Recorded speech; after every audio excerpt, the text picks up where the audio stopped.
Greetings from Sleepy Hollow. Everybody, it's Ryan, and watch your head. They may cut it off and try to make a scarecrow. It's not quite as known, but there is an annual scarecrow show right along the route for the Halloween parade of Sleepy Hollow, New York.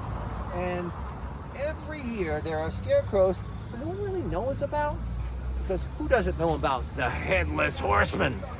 But I don't want to miss the fact that this is Americana culture celebrated right across from where Sleepy Hollow had their Halloween party in the legend of Sleepy Hollow. But let's check in with Anu Singh, who has never been here for Halloween and is seeing these scarecrows. Actually, Anu, you look like a scarecrow. I do. Let me get some light from the other direction.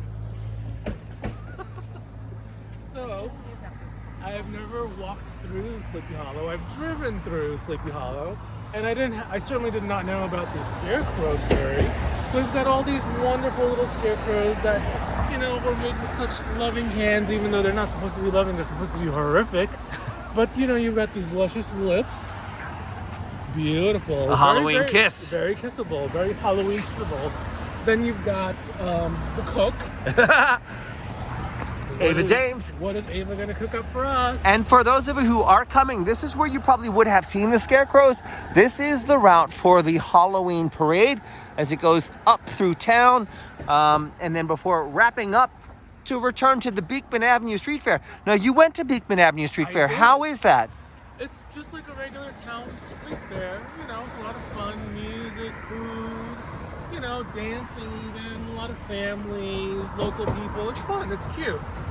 Like fundraisers for local agencies like the fire department and like local children agencies. I bought a t-shirt, and we've got some more scarecrows. Now, this one actually looks a little bit scary. Are you finding the scarecrow show scary or fun? I find it interesting.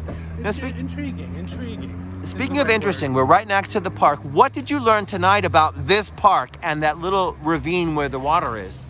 Well, I really think you should film the ravine, but that's where apparently the story of Ichabod Crane starts, where the horse is drinking his little water by the ravine, and then he starts, heading out. Towards the hollow. Heading into the hollow, and that's where the chase happens.